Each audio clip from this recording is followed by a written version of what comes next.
A Court of Fairies and Fiction. Akafaf Girls Podcast.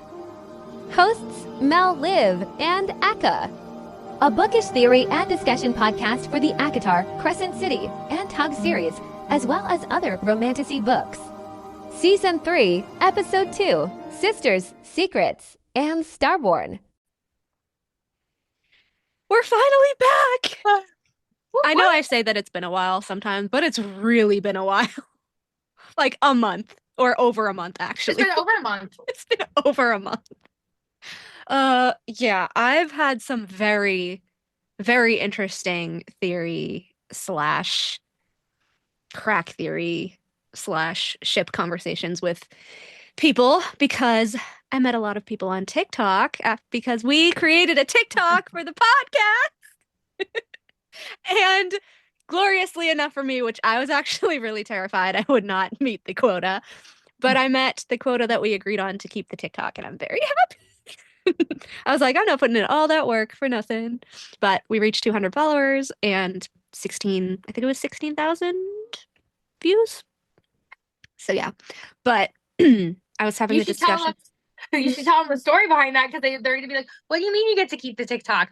And basically what happened is I got, hoodwinked by Eka and Melanie.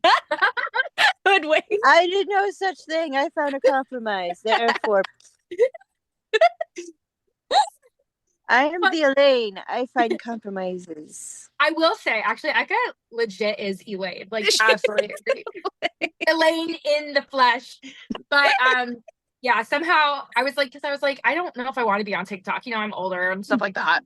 I don't even know much about TikTok. I don't know if I want to be on there. And Melanie, Eka, and I had a bet, and if we met certain quotas, we got to keep the TikTok.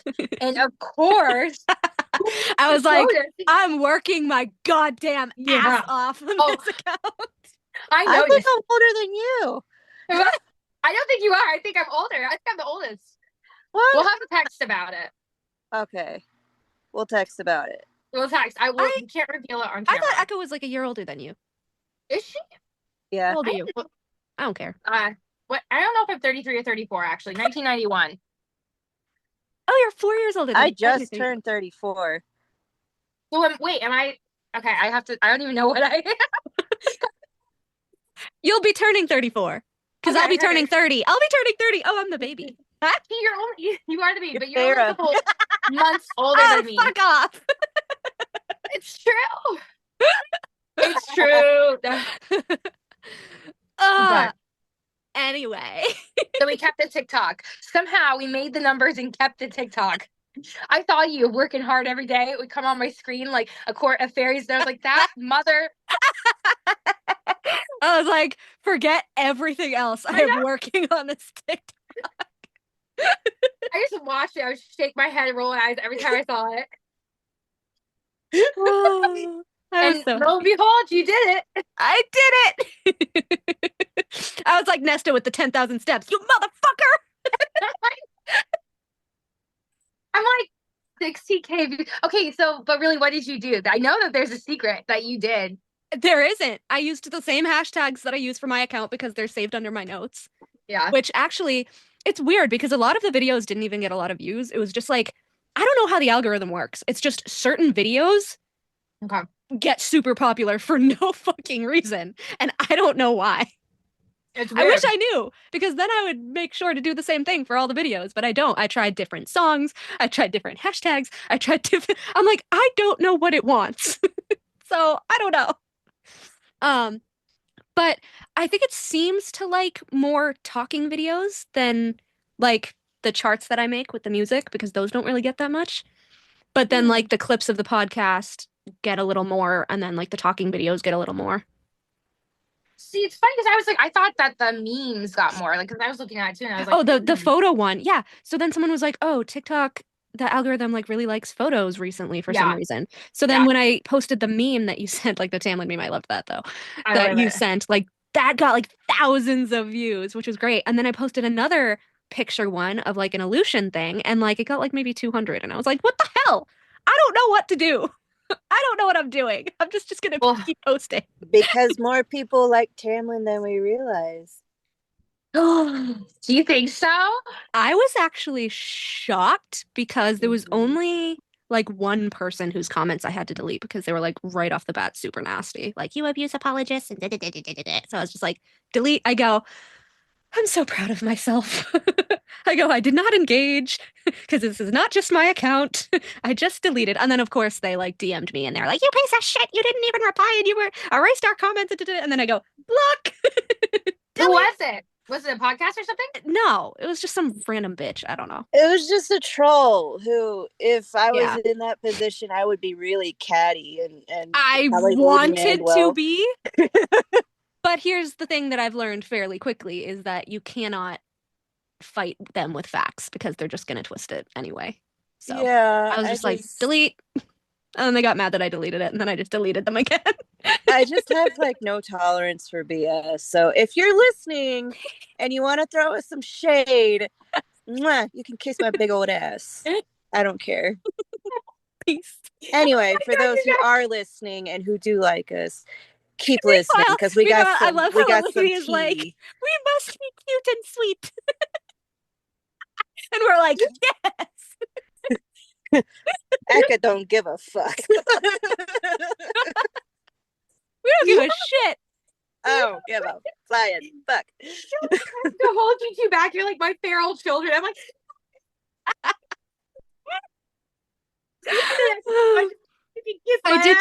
I did that reel a while ago. I think it might have been like right after Eka joined or right before Eka joined, where it was like, oh my god, you're gonna make him mad. And then she's like, I don't give a fuck.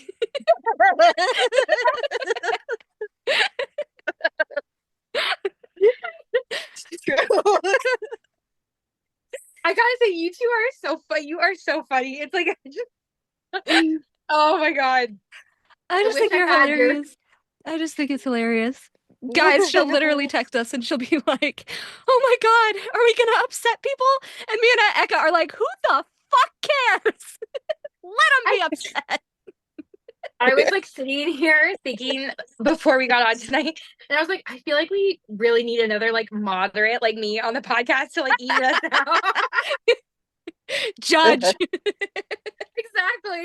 I need like another like similarly thinking person because I have you guys that I'm like going up against all the time. Well, it's hilarious because like all of the people that like I DM and I talk to and shit, like they are exactly like me and Eka. And I'm like, I can't find anyone like Olivia in this fandom. Nobody gives a flying fuck. No, I don't know where anybody is because it's like I would love to find like a Discord or something with people who feel the same way I do because it's the same shit. Like I even I was talking with like people who are like the L Reals and like all of them, but I can't get along with the L Reals and like nobody likes Resan and Tamlin like I do. They fucking hate the other one, and I think So I'm like, basically, Tumblr. Olivia is the void. I'm Tumblr.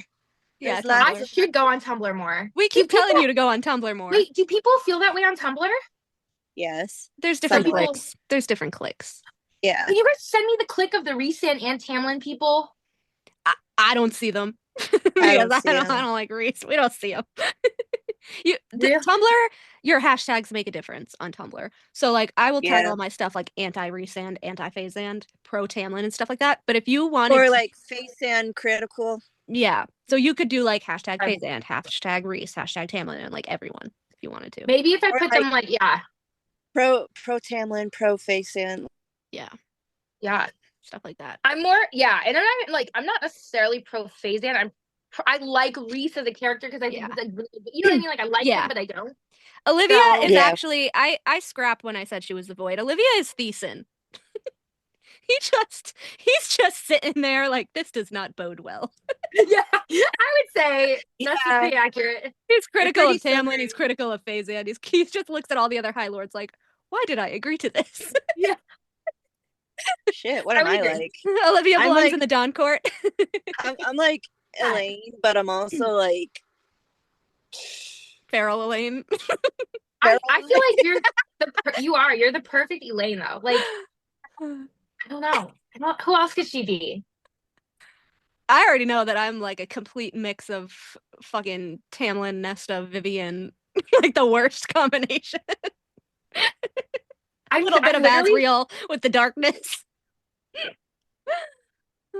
Maybe I like think a that we little should- bit of Vasa. Mm. Ooh, that was a good one, Eka. Yeah, because she don't. Let's be real, she don't give a fuck either. I am a queen, you know. I am a queen, you know. Like just that, like matter of fact, like I am a queen, you know. I see that. I see. Look at it. That's perfect.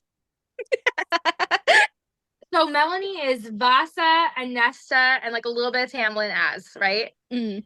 Mel, what do you think about Eka? Eka just is like Elaine to me. Like Elaine. but she's Elaine, also little a bit of little Lucian, Yeah, that's what I was gonna say.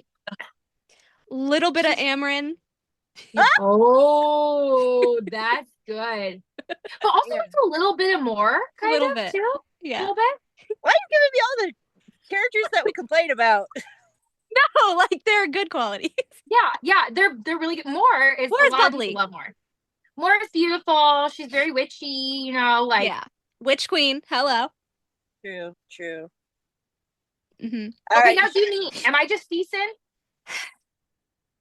You're Thiessen. You're a little bit of Elaine. I'm trying to think who else.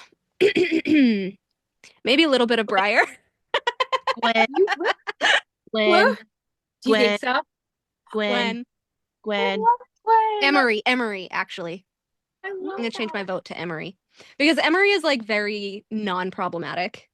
But she's also like, if you screw with people, I'm gonna screw with you. Like, you know. I can see that. I can see it both. Aw. Anyway, I thought of something. I was talking to Sam earlier, my Australian friend who is 14 hours ahead of us and lives in the future. And I was like, oh, we gotta film at some point. And then I was like, oh, you're like 14 hours ahead of me. But we were talking about the Starborn line and all of that or whatever. And I was talking about how Nesta's the new, Starborn heir of Prithian. I'm not gonna go through the whole thing, but that was the gist of it. And so Eka texted right before we got on and she was like, oh, not Feyre. Because remember, Feyre was the conduit for the mother during Eka War when Nesta's powers weren't quite there yet. And I was thinking, maybe it was supposed to be Feyre at first, because in Akamath, remember, she glowed, and then in Eka War, she had the whole thing with Lucian during the service where Ianthe was supposed to get the light, and she got the light, and then it rippled over Lucian and stuff. But that was before Nesta came into her powers. And Well, the reason why it hit Pharaoh is because she moved. she moved it, yeah. Yeah. But like then she like fixed the cauldron because she was the conduit for the mother and she could siphon Rhys and everything. But I was thinking, like, what if the mother was like, oh, she's attached to Rhysand now. I don't want you anymore. And then she chose Nesta because Nesta, when she went into the cauldron, she fought the darkness. Like she fought back with claws and teeth and all this stuff. Like she fought it. She didn't just like kind of embrace it. And I bet the mother was like, I can see you fighting the Valg. Like I can see you, taking over a court and being queenly like that. And we have to remember that the weapons and like the trove, which was made with the cauldron, because the mother made the cauldron made the weapons. Weapons belong to the Starborn. Hate Rhys. So I'm like, what if she's like, oh, Feyre is Rhysand's now? She ain't gonna be my Starborn heir. I'm gonna pick her sister instead. Because like the Starborn things hate Rhys. Wait, so what does that mean for Elaine? Because the Cauldron thought that Elaine was like the bee's knees. Yeah. I know, but we haven't gotten Elaine's POV of what happened to her in the cauldron. Right? I'm not going to know until we get what happened to her in the cauldron, because we got Nesta's POV where she was fighting it and stuff. We don't know what happened to Elaine. We don't know what she thinks of her brother-in-law. Like, we know that she is close to Feyre again, but not as close as before. I don't know. Elaine, like I said, she ran to Rhys after like she had that fight with Nesta, and then she was like crying, and she ran out to the balcony and was like, Nesta's being mean to me. And I was like, Elaine, why are you running to Rhys, the one person hates her? Come on, girl. That's why I was pissed at her. Manipulative. I was so mad. Yes. I was like, that's manipulative. Yeah. Well, but also when I think about it though, like Elaine hasn't really cried until that point. Like, she didn't really show much emotion. She was kind of like, That's why I was like, was she acting or was she actually crying? Because the fight was about like, oh, you think I'm to blame for father's death and all that stuff. So I don't know if she was actually crying over their father or if she was doing it to be manipulative to Reese. Hashtag evil Elaine. I swear I could see her doing that type of thing. No. The evil Elaine theory. Yeah, I don't feral. know. Not So I was evil, like, feral. She cannot be Feral Elaine. I can see it. He's gonna be like Poison Ivy. I don't know why, but I just see Elaine as like Poison Ivy. Right? Imagine her in a leotard, and I just can't. You can't do it. Really? Imagine her in a leotard. oh my No. She would dress very conservative Do you think until so? she and get mated, and then she would dress super slutty, and I'd be down for it. Yes, I was just gonna say. I agree with Nesta that. dress is really conservative, but she's like really slutty in the bedroom. So I feel like Elaine would be like the exact opposite almost. opposite? Maybe? I don't know. I agree with that because I thought about it too, and I was like, I think Elaine would straight up dress like, you know, like Jessica a little Rabbit. nose. Like, yeah. Elaine's Jessica Rabbit. And he's gonna look as happy as a dog in shit. Oh yeah. Oh, He's just gonna be like, yep, that's my I can't sexy wait mate. for her to write him. His like just his expression. He's just gonna go slack. It's gonna be like a slack face. Did Shock. you see? I love how I'm like, did you see? We read the book. It's a movie in my head, but you didn't see what was in my head. Movie in my head. But like, did you see how he was looking at her during the scene where Moore confirms that she's a seer? It was like, oh, Lucian took a seat on the chair, whatever, like staring at his maid or whatever the hell. Dude was hiding a goddamn boner. Like, I'm pretty sure his eye was Obsidian worrying. I go, obelisk- see, dead giveaway. The black eye is worrying. The He's black having some obelisk thoughts. from Tog was in his pants. Like, Oh my god. he may be Lady Autumn's son, but he's also Helion's son too. Okay, He's got the gleaming thighs. let's just say he was doing sun salutations, but there was a side that was doing sun salutations. That's some big shadow. I think as knows he's got some competition with the wingspan. You think so? I feel like Az was like pretty confident that he was like, Lucian's nothing. He's no competition for me, but I don't know. Well, Az doesn't know he's Helion's son. That's true. He doesn't know That's yet. I mean, for all we know, like, he could be like a 9-tailed fox, but his tails are elsewhere. Oh yeah, he definitely has a second tail. I mean, autumn court males have fire in their blood and fuck like it too. Come on. That's still one of my favorite quotes that she's ever written in any of her books. Drop that shit and laugh. I read it, I was like, whoa, what? What is this? And of course it had to be from like a fucking twincest. I know. Why should the Irish ones have twincest though? That's so... Hello, Hibernia was Ireland. Oh, that's racist. Oh, It's so racist. Like, why would Whatever. you do that? I don't know. I don't know. I don't know. I don't know. Yeah. I don't know if they even, I don't know either. Because I know that we'll talk about this another time. Also, we'll talk about it later. I saw that your things about, Yeah. Yeah. I just, anyway. I'm Time thinking to about pull up my trusty list. I love how, I love how Olivia was like, I need to be prepared with your lists. I was like sitting on the treadmill. I like was able to walk on the treadmill today. And I was like, I think it'd probably be wise if in the future I know exactly what I'm going into. No more surprises? I'm not going to do these surprise jerk me reactions to, oh shit, we're talking about Cassian's death again today? Like, did on voice note the other day. We're not going to do that today, but I put up the theory if anybody is curious. It's on my main Instagram. Should I do another controversial one? No. Hey, it was on the list that you approved. Which one? The Arabin Resand one. Another Arabin Resand one. Other than the darling thing. There's more mirrors. It's icky. Does he wear almond perfume now? No. Oh my god, I would have died if Reese's scent was almond. I mean, it was a nut. So I was lazy and I did not get the direct quotes, but Reese says under the mountain to, I forget, I don't know if it was just, it was just to Feyre. He says to Feyre, when they're like dressing her for, the dancing shit, that, oh, I don't like my belongings messed with, or like, I don't want my belongings messed with. And then he's like, because he's doing the paint thing, right? And he's like, if anyone touches you, I will know. But my hands won't mar the paint. He says it. My hands won't mar the paint, because he snaps and it fixes itself. Right. So I know where that scene is inspired by. Do y'all remember watching The Mummy? No. You need to watch The Mummy for I know about it, but I've never research purposes. Because it's from that.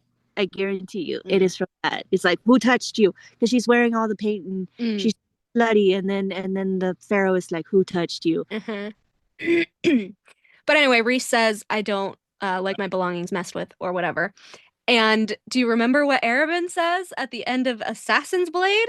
I don't like such. Yeah, when I first read I don't like to share my belongings, and that's why he had Sam killed. Yeah, when I first read ACOTAR, I was like, I was talking to my sister-in-law, and I'm like, this is so weird. Yeah. Like, he's so excessive. I don't like it. I didn't like it. But then also, I forgot, Arabin made Selena break her hand. Reese broke Ianthe's hand. And then later on, Feyre broke Ianthe's hand the exact same way. I was like, a little too many mirrors going on here. It's so weird. But yeah, I thought that was weird. I was like, there's 3 separate Reese and Arabin mirrors. Also, he was trying to groom a young girl who's really good at killing into his... I wasn't going to bring that one up, but yeah. I mean, Selena was like 17, Feyre was 19. No. Selena wasn't even 17. Like... well, at the end, but like when she was a child, yeah. She was... He tried grooming her when she was 10. Twilight. Wasn't. Which is why I was like, did Reese ever see or Daemati Feyre when she was younger? Because I know that, like, again, I think I forget the timeline, but I know you said she was 17. I thought she was 14, but maybe she was 17 when he first sent her the vision of Valaris when she was like painting or whatever. She was 17. Okay. Because that's still a minor. the paint. Trying to strike a chord and it's kind of A minor. But anyway, that was that little mirror thing. I had a little thing off of our Moore and Valahan theory that I kind of thought of. You guys have probably heard it a million times. I'm not going to go over the whole theory, but it's based off of the one where we said that Moore got Ianthe to ruin Phelan's wedding because she was the only one who knew that Feyre was Reese's mate, and that her and Ianthe both have houses in Valahan, and they were probably in cahoots. So I realized that they're both kind of connected to Hybern as well, in secret, because if you think about it, during the whole of Akamath and Akamath, Ianthe was a double agent for Hybern in the Spring Court. Now, in Akawar, we find this out. She got the sisters thrown in the cauldron with the information that Feyre gave her. She betrayed Tamlin, which Moore and Reese both say she betrayed Tamlin. She went behind his back to do that. It was not Tamlin. And in the same cauldron scene, we hear Hybern look at Moore and call her a mighty queen. What a mighty queen you are. What a prize. And I was just thinking, like, did he ever meet her before? And if this is the first time he's meeting her, how would he know that much about her? Was he also getting information about Moore from Ianthe? Oh. That's an interesting subject. Yep. Because I was like, what a mighty queen you are. What a prize. Like, it was like he was told by somebody. So I was like, did Ianthe tell Hybern about Moore? Because they were in cahoots before. Probably. Because I still think that Moore knew that she was a double agent for Hybern in the Spring Court. And obviously we know that Moore doesn't give a fuck about Tamlin. She expressed her hatred for Tamlin even after the wedding situation and taking him out, Feyre out or whatever. So she would have no problem with Ianthe destroying Spring with Hybern. Just like Feyre destroyed Spring with Hybern in ACOWAR.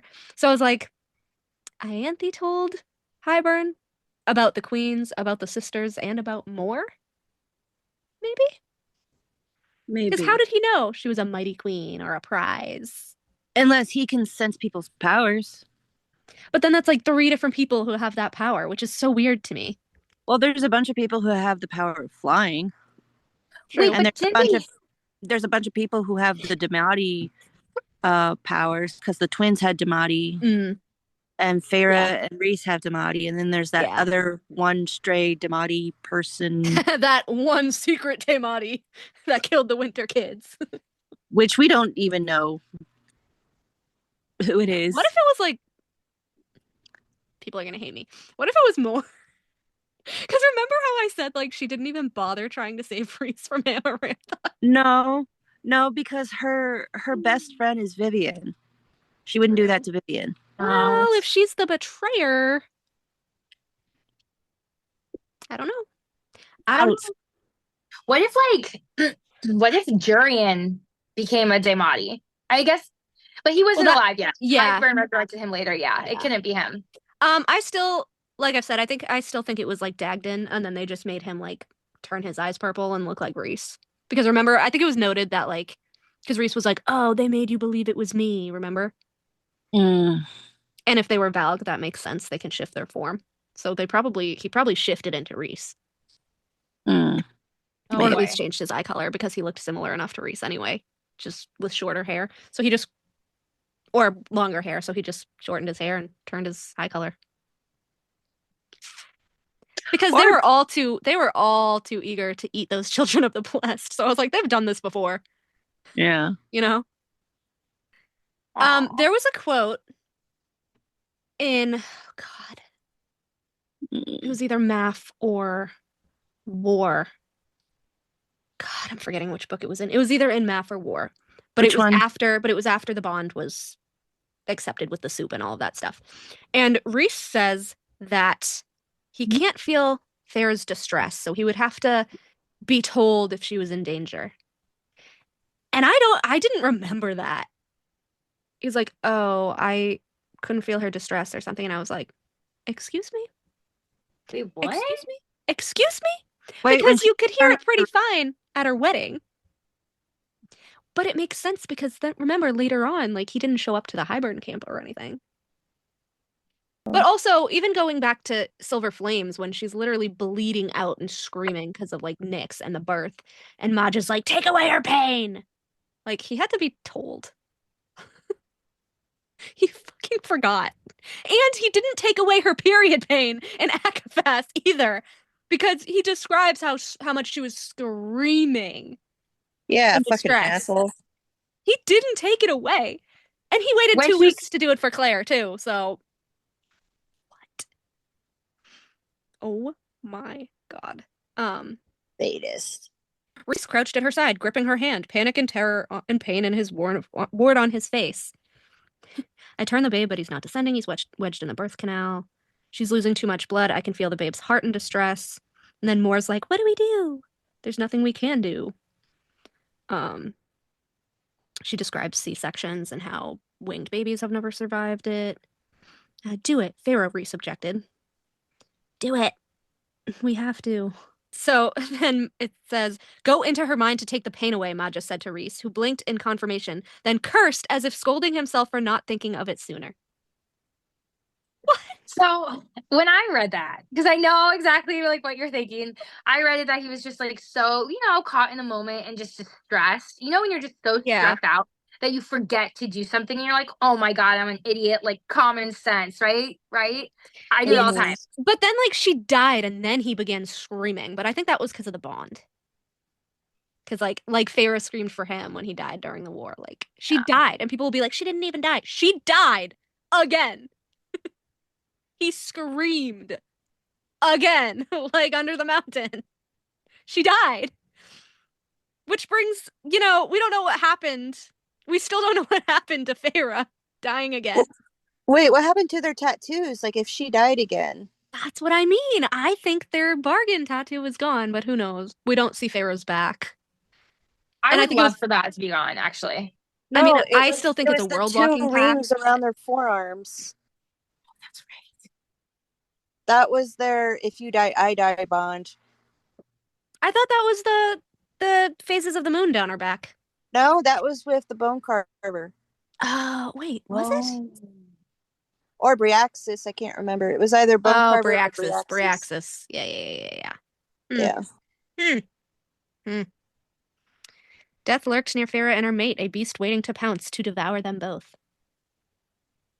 That's interesting wording. Considering Feyre's literally a beast. Rhysand was screaming as if his soul were being shredded, but Cassian and Azriel hauled him away from the bed as Maja tried to save Feyre. Death hovered nearby. But it's like, if she wasn't already dead, why was he screaming? I don't know. Because No, she definitely. Go ahead, Eka. It's because he was losing his mate and he was freaking the fuck out. Or he was also dying, because technically, if it is a death pact. Yeah, true. Ah, I love that. Time, the 26th string on the harp, was time itself. And people say that the worlds aren't. Tog is the past. I will die on this hill. I'd be curious to hear Sarah talk about how she came up with 26 strings. Does anybody understand that? I want to know what all 26 are. We only know a couple. It also says, after Feyre does her whole I love you thing, the harp's final string wavered like a whisper of thunder on the air. What? Time would resume soon. And then it says, one wrong move, one mistake, and Feyre would be lost. Nesta held her sister tighter with time halted around them, and she whispered, if you show me how to save her, you can have it back. And then it says, the world paused. Worlds beyond their own paused. Didn't it pause when Bryce was like running from the Asteri? Yes. Or could this have been when Cormac blew up and then right to the Prithian world? That would be so cool. Because time's a realm itself, right? Wait, when would time have paused in the Tog world? I'm only on Empire of Storms, but I don't think it's ever paused. Not yet, anyway. I don't remember. But it would every single time an Asteri died in Crescent City. Hold up. If Rhys was dying, let me just see here. Let's go with this little thread. Not threads, but thread. But if Rhys was dying and worlds paused, Rhys is Valak. That's all I'm saying. I mean, that was a really purposeful line. Come on. What does that mean? And if Feyre's his mate and she has some of his power, which Daemati is a valid power, which we've gone over.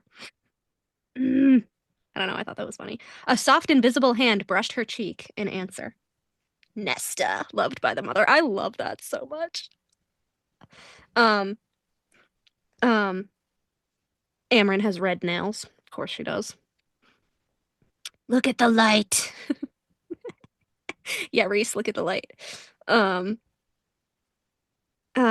This is so Nesta's Starborn power. Come on.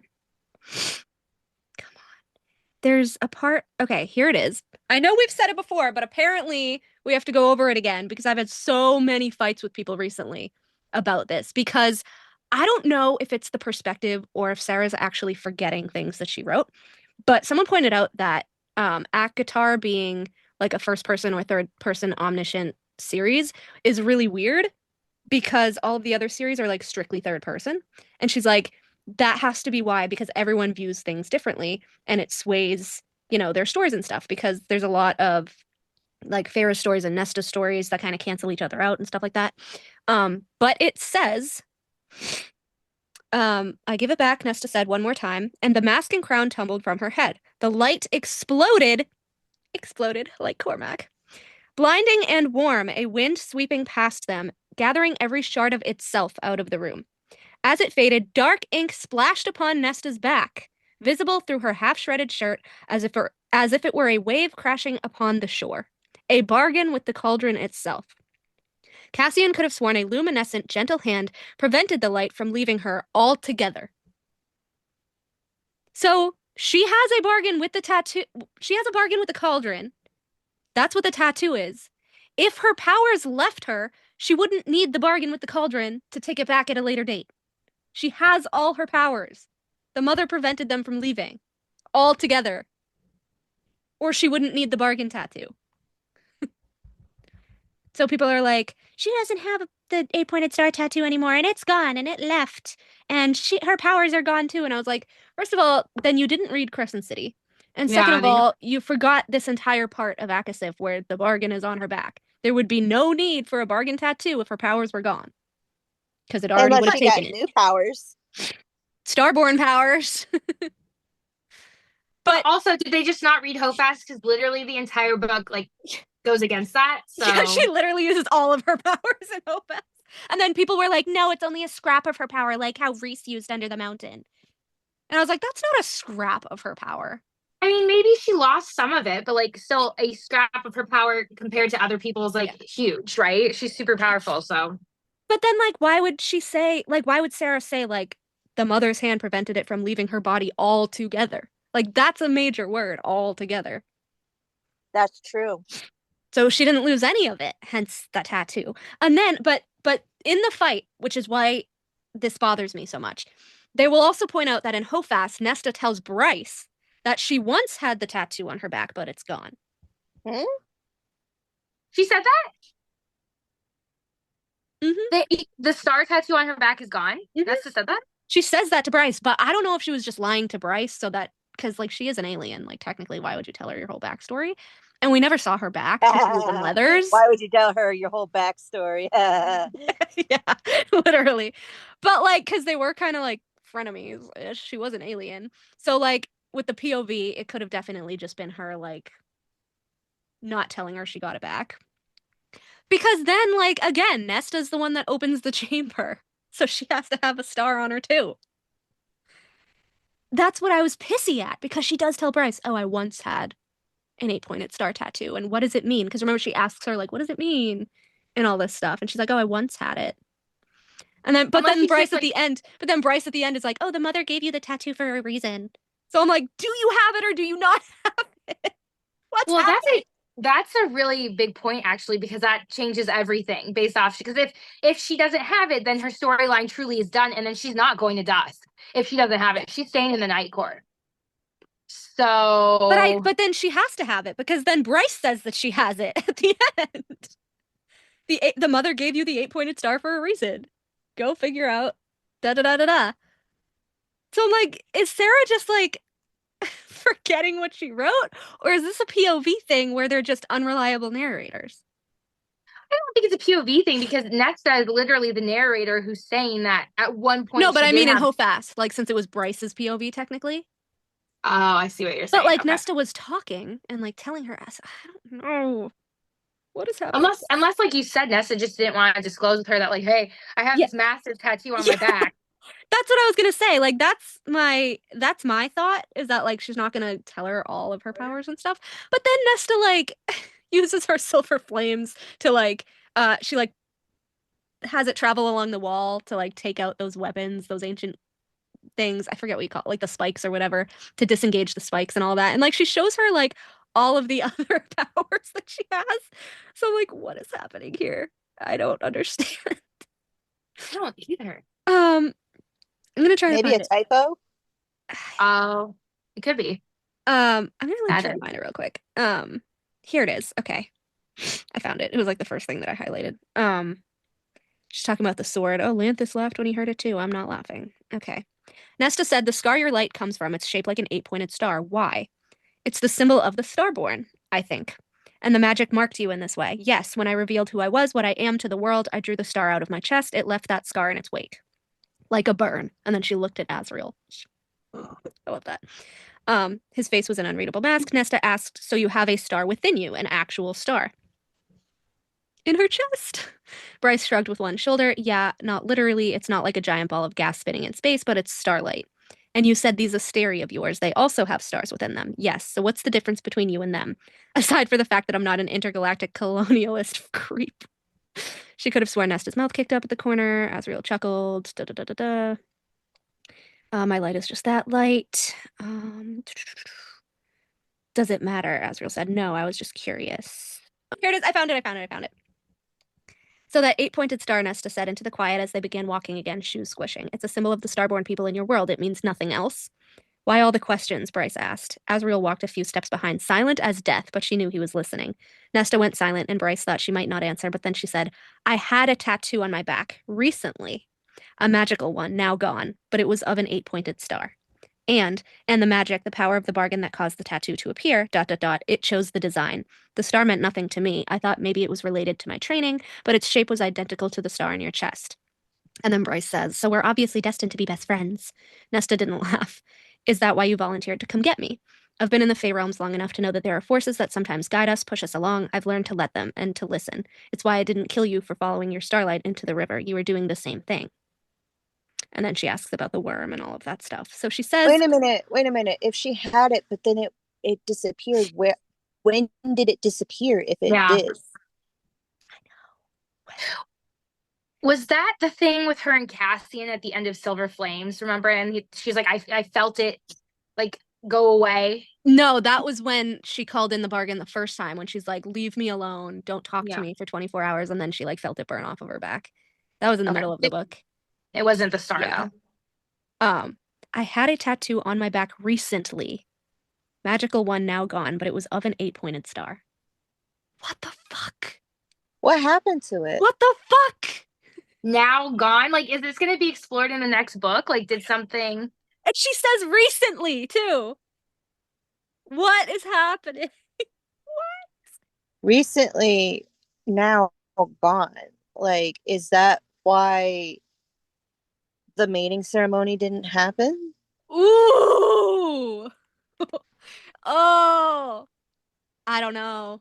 Or did it go away because it did happen? Like, was she like predestined for something and then she did get a mate and I don't know. Well, technically, like, it was the bargain with the cauldron to give back her magic, but it wouldn't have gone away unless she gave back her magic, but she didn't give back her magic. Unless the magic she got / stole from the cauldron was different from the magic that was just gifted to her by the mother. That's like what maybe, I think. like maybe, okay, so maybe it was like the death magic that got taken back, and then the mother gave her Starborn magic. Yeah. For her sacrifice. Right, that's what I think. But it still doesn't make sense. Why, that it just disappeared recently. Yeah, like why did it disappear? Did it disappear when Bryce came crashing through Prithian? Oh my god. Did it disappear if she... I don't know. Did it disappear when Cormac landed in Prithian? No. It would make... Okay, but like following Ekka's logic, that would make a lot of sense, right? Because she has the 8-pointed star on her back because she and Bryce were meant to work together. Oh, no. Because you know why? What? Nesta had it on her back. Bryce had it on her chest. Together, it makes an eclipse. Ooh.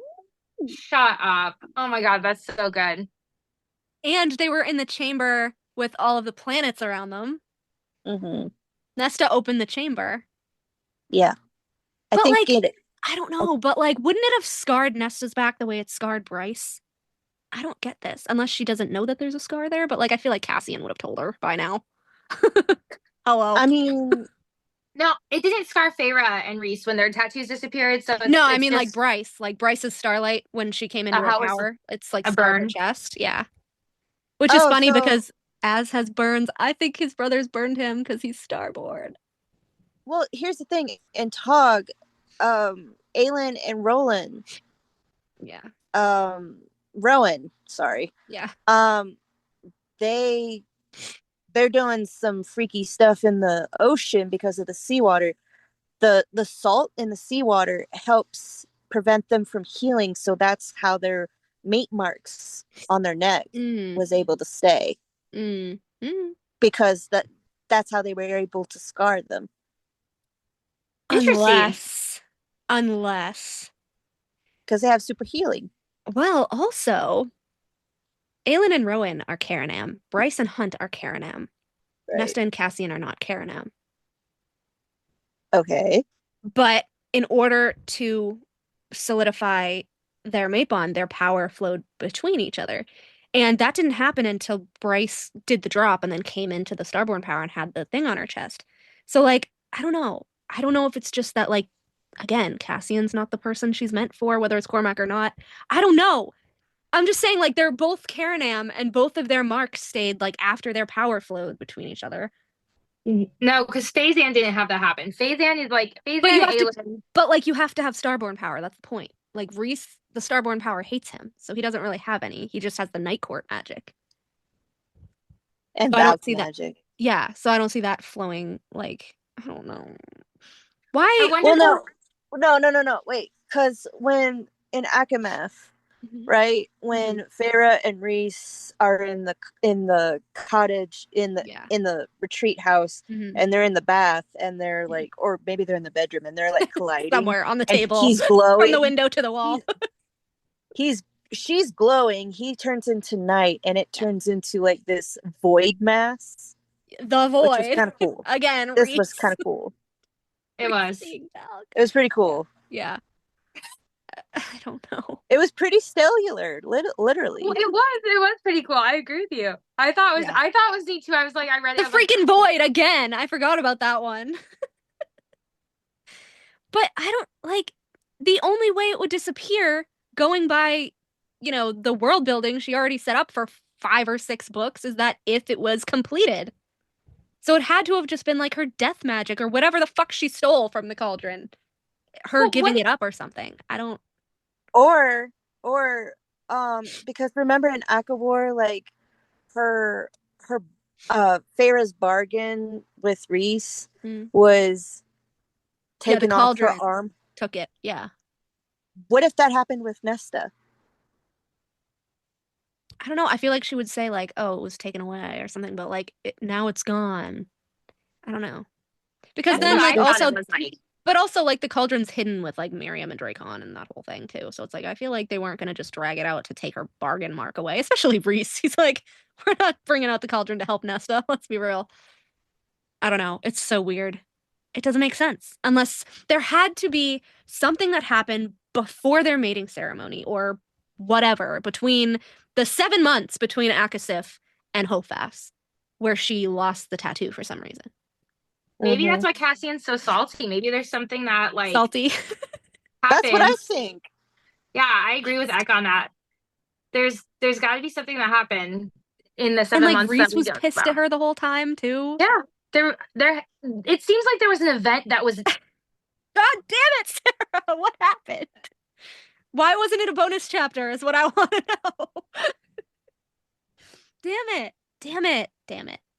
But I mean, that wording changes a lot actually, because it's like if Nesta doesn't still have the tattoo on her back, then like she isn't destined for dusk, which would really suck, right? I mean, she still is because she can wield the blades and all of the dread trove like Thea, so she's still Starborn, and we saw her use her magic. But it's just like it's just the tattoo thing that's super weird. Like the tattoo isn't really like, oh, the tattoo is your entire destiny, because Bryce's isn't a tattoo; it's a scar. And then in Akasif, it still says like, oh, as if the 8-pointed star was stamped directly on her chest. And then it brightened to a radiant sun. Like, what the fuck? I know, but like, don't you think that Bryce's tattoo and Nesta's would be different? Like, Nesta's would not burn her. Wait. What happened? No, I'm okay. Go back to sleep. When Bryce made the drop and hers turned into a scar, maybe that's when the ordeal Nesta's disappeared. Because they're mirrors of each other. Yeah, but Bryce made the drop before the timeline with Akasif. Because I think Akasif was CC2. And Bryce got her magic in CC1. But what if, like... Okay, what if, on my little train of thought here, what if the blood rite was Nesta's ordeal, but Nesta technically hasn't made the drop? I don't know what that would be, but... Because it's just weird to me, like... she is the embodiment of Thea. Bryce wasn't. Yes, I Bryce had the horn in her back. Yes, but Nesta is the only person that can wield all three Dread Trove at the same time and live. It says this in Akasif, and it chose her. I would argue that her being thrown into the cauldron was her drop. Yeah, maybe. Could be. That's not bad. It could be. Because Elaine was also thrown into the cauldron, and that was kind of her drop because that's when she got her seer powers. Yeah, and Bryce did turn fully Fae after the drop too. That's a good point. That's a good point, Aka. With her immortality and all that stuff. Watch it just be like the Archeron sisters come hail from the dust court or something. Like, watch it be like that. Just Mama really Archeron. Oh, my queen. My little queen. My little queen. Because obviously, with hierarchies, the firstborn daughter is going to be the heir. Like Moore. But also, like Moore's also dusk. I don't know. It said the 8-pointed star was directly between Lakos and Thor. Or she scanned the room again, turned to the 8-pointed star directly between Lakos and Thor, Midgard. And then someone went through an awful lot of trouble to make this floor. Someone who'd been to my world and then came back, obviously Celine. The harp was on it. So fucking weird. And then it says, why is that not? Excuse you. Wait a minute.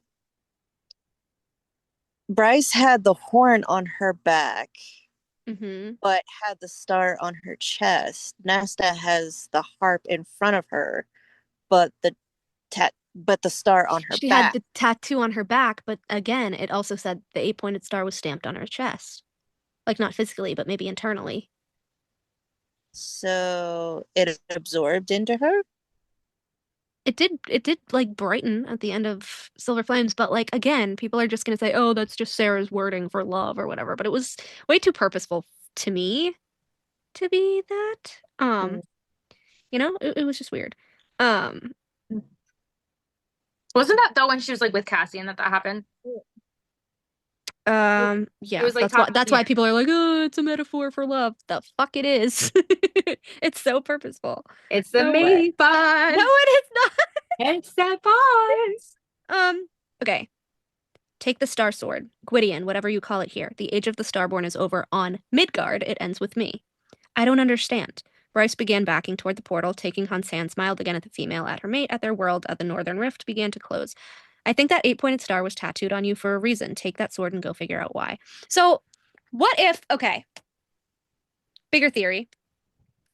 The 8-pointed star wasn't given to her by the Cauldron, and it wasn't a bargain mark. It was given to her by the mother to tap her as the heir of the Starborn and Prithian. And then, like Eka said, when Bryce landed, there was no more use for it because Bryce would tell her the history and everything, and then she would figure out, just like Bryce told her to figure out, that she was the heir of the Starborn and Prithian. Which makes sense, because she can wield the blades, she can wield the trove. So then would they be considered sisters? That's what I've been saying. Thea had 2 sisters, one for each world. Oh. Helena in Midgard and Celine in Prithian. So it would be Bryce for Midgard, because she liberated Avalon, and Nesta in Prithian, because she's going to liberate the prison! I swear, though, if Sarah still doesn't tell us what happened with the mating ceremony, I'm going to be annoyed. Can you imagine if she just never goes back to it? And like, she just never goes back to it. I mean, I could see her doing it. That's not. Just never goes back to it. Cassian like dies. We just have no idea. But here's my thing. That I have a problem with, and it's completely off topic and unrelated. Yeah. Does anyone else hate the fact that like Bryce made the call that she's like, I'm the last of the Starborn Fae? Every time I hear that, like, pisses me off. When she was like, the only stroke of my queenly pen will be to erase all titles. You were so pissed. I was so pissed, and I'm still pissed, and it still makes me mad every time I hear it, because who is she to be the one to end it? That's so selfish. I mean, I kind of get it after what her dad did and like Lord Hawthorne and all the piece of shit people who were like selling their females as like broodmares and shit. Like, I do kind of get it. But at the same time, like, screws over Rune. No longer a prince. But also, I mean, he didn't really want to be to begin with, so. But now he's like blah. He's like nothing. He's just like a dad, and you know. Still the son of a High Lord, okay? I don't know. I'm super disappointed with that. That was like a big part of mine. I don't know. I feel like I feel like the equivalent of her not writing what happened with the mating ceremony is the equivalent of her not writing where the fuck Lauren was during his wedding. What happened? What happened? Did it happen? Where is Lauren? Because the second that magic came back, if she took the goddamn antidote, she is leaving Midgard. I'm telling you, she pieced the F out. She's like, Rune has a family. I'm going back to my lover Tamlin. I know it in my heart. I know this is true. I know. Because, like, oh my God. Like, okay, if Rhys can walk through the void, they have the same parents.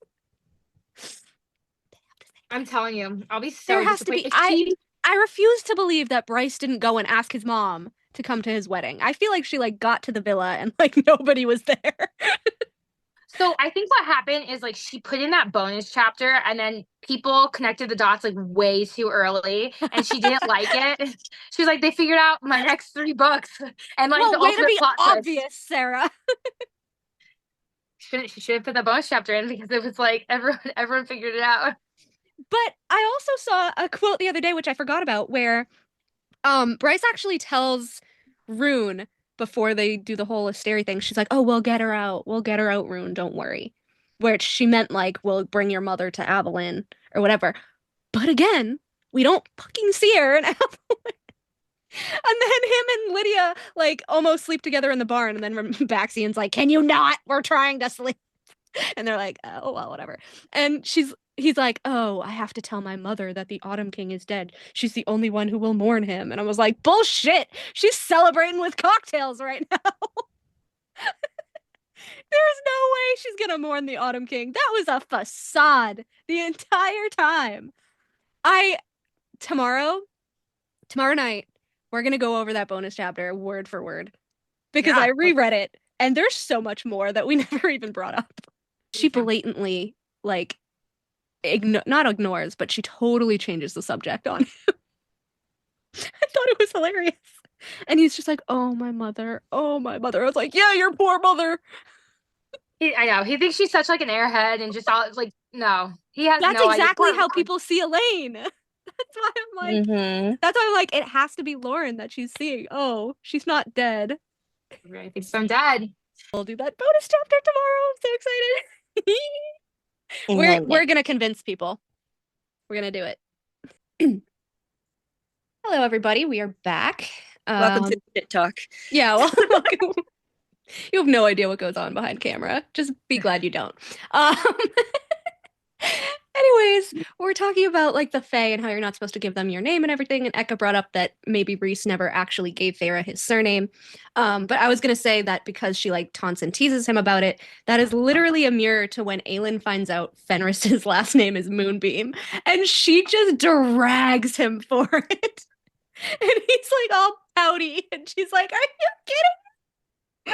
But the thing is, like, it could be that, like, that could be the deal with Rhys, or Rhys likes keeping everybody on their toes, including his mate. Because remember what Amryn said about the sisters? You have Feyre's power. You have each of their power, and it rivals your own, and you can wield them like weapons. Like, he doesn't give a fuck about her. I know. She is a vessel for his. I want to know if the Valg. I want to know if the Valg have like names or surnames, or if they just like name themselves from planet to planet, because we've seen them. That would be interesting. Because like Maeve, like she named herself Maeve when she turned herself into a Fae, shifted into a Fae. But like we don't know why she named herself Maeve. And then someone on Facebook was like, "What if Rhys's last name is what Maeve's surname was instead of like Connell's?" But I was like, I don't know if the Valg have like names or if they just kind of pick and choose wherever they are. Maeve, if I remember right from folklore, I could be wrong about this. I could be somewhat correct. I could be correct in general, but Maeve means intoxicating. Let's see. I didn't know that. In Irish folklore, Maeve is a legendary warrior queen, a central figure in the Ulster cluster, known for strength, ambition, sometimes seen as a manifestation of a sovereignty goddess. Means intoxicating or she who intoxicates. Wow. Yeah. I told you. Revolves around a conflict, which this is hilarious. Revolves around a conflict between Maeve and Congo Bar Nessa, King of Ulster, over a prize bull. Nessa. Nessa. Very interesting. Very interesting. Instead of a bull, it'll be over a city. Valaris. Or Oh. Dusk. One of the two. Yeah. Okay, crack theory. Maeve comes back, right? She's against Nesta. The bull is our favorite he's a total Aries, by the way. I don't care what anyone says. He's an Aries. Cassian, right? She wants to bone Cassian. She wants Cassian because he is the Prince of Bloodshed, right? Oh, man. Sexy guy. Nesta said... Very Lorcan coded, so I get it. Nesta says, excuse me, bitch. This is my mate, not yours. Fuck off. And this is before Koshi War, because Koshi is just sitting there eating popcorn like, oh, this ought to be good. And meanwhile, Who's she back? He's mine. And Nesta's like, no, he's mine. You're so bullheaded. Well, I guess now I'm a bull, aren't I? You gotta win me over. Meanwhile, And, Koshi's like, that's my wife about Maeve. That's my wife. And Lanthus is like, no, I want her. No, I want her. I'm back, bitch. And so, like, everybody is, like, placing bets. Like, if I win, like, you know, it would be the same, like, under the mountain. And instead of Feyre, it's Nesta. And Cassian is just like, what's happening? Oh, my God. What's Well, going on? okay. So what if, this actually makes a little bit I of like sense. that. Because what if, okay, so say it's not Maeve, but say it is Rhys as Maeve's descendant. Rhys and Nesta fighting over Cassian makes so much sense. Hello. Yes. Rhys is like, he's mine. I know. He already is. He's like, he's my brother. What the? I still have that clip in my head where a Rhys cosplayer is at the ball or whatever, and everybody's dancing around him, and he's just singing Pink Pony Club. And I'm just imagining this. Cassian's like, it's like on the table singing. Wait, I gotta see that. You guys need to send it to me. you gotta Who is follow it? like all the balls and everything. It's hilarious. I put it in the chat in the Akatar unpopular opinion Today? Yes. I'm gonna go look. Hold on. It's like Rhys is like singing, like, It's so funny. what was it? Desiring to go to the Pink Pony Club, or destined to be at the Pink Pony Club, but instead is a silly High Lord in Valaris or something like that. And he's just I loved it. and grooving, and he's singing, like, belting out at the top of his lungs Pink Pony Club, and I'm just like, that's pretty close to canon. Reset Rita's. Reset Rita's. Reset Rita's. Wait. Is it the elemental ball? Probably. Oh, I didn't even realize that you called me out in the chat today. How come I didn't get that? I did, like twice. They were talking about the Luke thing, and I go, I'm ready to do it. It was epic. I was so jealous. I go, damn it. She better take pics. I'm going to ask him to do a shout out for both of you, because I see it. Okay, wait, this is it. Is it me and the Mother MF cereal, or no, that's not it. No. Damn it. Oh, this is it. I found it. Sparrow Moose. A spare moose. That'd be a draw. So I actually really like this cosplayer. Yeah, he's good. He's good. But did you guys see? Wait, I don't see Cassian though. No, like in my head, I just imagine and like on Yeah. the table that Rita's just belting it out at the top of his lungs, drunk. I could so see it. I could so see it. Did you guys see? I think it was like Sam PAI, and she's been doing these like trolling videos, and it was like Feyre drew a picture of Rethan and like gave it to her, and he's like, show me what it is, and she's like, okay, and it's of course it's total garbage, and then you see Cassie, like a stick figure, and he's like, it's perfect, babe. He's like, you really captured me really well. Like Cassie's just like cracking up at it. Like, oh my Cassie gives zero fucks ever. He'll just laugh at anything. So that's another thing. You. That's another thing to add to the list of things that Sarah will forget about the painting that Feyre gave Tamlin. No, don't bring me back. I know. Oh, wait. No, she talked about it in Aqua War, didn't she? Or was it? No, that was the mural. No, not the mural. It was either Aqua War or Aquafast, where Feyre is just kind of thinking like, I have no idea if he saved it or if he like Oh, threw it in the bird. yes. She pondered about it, but we don't know. We don't know. She pondered about it, but we don't know. And I'm like, You know that Tamlin saved it. I know. Ugh. Like in my heart, I don't know about you guys, but like I feel like he is gonna save it no matter what, even though they hate each other. Like He's gonna what do you leave it guys in the think? little pocket of nothing broom closet forever. he doesn't hate Farah. That's not the impression I got. Like he's upset. Like his feelings got hurt. He got betrayed. Yeah. He got gaslit and manipulated and like abused, like reactionary abuse. But I don't think. I think he hates what she did. But deep down, he's still in love with her. He's like, oh, will she forgive me? And I was like, Tamlin. Oh, you guys are gonna make me cry. He needs your fucking forgiveness. Stop asking for forgiveness from this bitch who fucked you over. Like, got me so mad. Got me so mad. Well, I'm like, literally, what she did was way worse than what you did. Yeah, it was. It's not even equal. No, like what they needed was a sit-down conversation, and for both of them to get out of their own way and actually talk. Yeah. Yes. I took some screenshots of Akafas actually because when I was texting you guys the other night because I had landed on like a certain quote and then I kept reading for a little bit and it was kind of interesting because I don't really read Akafas that much and Olivia gets mad at me for it. I really, really hope that Sarah writes in a therapist the next book because oh my god, everybody needs it. I swear to God. Rhys is gatekeeping therapists in the House of Wind because remember Gwen goes to a therapist. Oh shit, that's right. Fucking gatekeeper. What if Nesta is like, hey, do you know a good therapist? I could really use one because my mind is going caca and I need somebody to talk to that I can't process this thing and I don't want to dump it all on you guys. Yeah. Can you refer to somebody? And Gwen would be like, yeah, sure. I feel like the Dawn Court would have therapists. They seem like they would. I agree with that. Yeah. Dawn Court. Yeah. But I took some screenshots and this is obviously when they are going to the Weavers, like for the Void thing. I kind of read that over. But this is before that scene. And Elaine is with Feyre going through Valaris. And Elaine says, which I forgot about this scene. It's so good.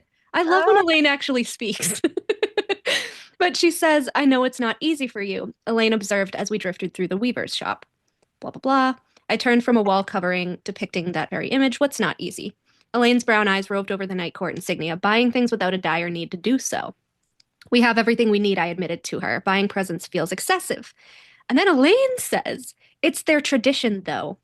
One that they fought and died to protect in the war. Perhaps that's the better way to think of it, rather than feeling guilty. To remember that this day means something to them, all of them, regardless of who has more, who has less, and in celebrating the traditions, even through presents, we honor those who fought for its very existence for the peace this city now has. I love her. She's so really intelligent. I love my brain. Wow, Elaine. That's incredible. I forgot, but now that you say it, I remember it. For a moment, I just stared at my sister and the wisdom she'd just spoken. Not a whisper of those oracular abilities, just clear eyes and an open expression. This is her true power. This is her true power because she had that power when she was human. Empathy! Always! Yes. I love my power. I love her so much. I like totally forgot about that. And I was like, wow, I'm impressed with her. Yeah. And then I found the quote of the power in Amren's eyes because I knew it was in Akafas. I knew it. It says, first of all, this reminded me of Lanthus, and I was like, It says, Amren laughed the sound like a crow's caw. Exactly like Lanthus. Really? When? What is her sibling? Lanthus? Probably. Probably. They will remember they have not caught me. What, your mom and your brother? Vesperus and Lanthus? I don't know. Okay, so that's my favorite crack theory, like mini side crack theory that we've come up with. That Lanthus is Amren's brother. Yo. Love it. And then she says, good thing indeed. It says, those silver eyes, still uncanny, still limned with some trace of power, scanned me. Excuse me? Excuse me? Still traced with what now? have to know what it is. Also, I had just taken this screenshot the other day, so I mentioned this to Sam yesterday because I was like, oh my god. But do you know what Amren's doing in this scene? Jigsaw puzzles. Is she really? Her newfound fascination is jigsaw puzzles.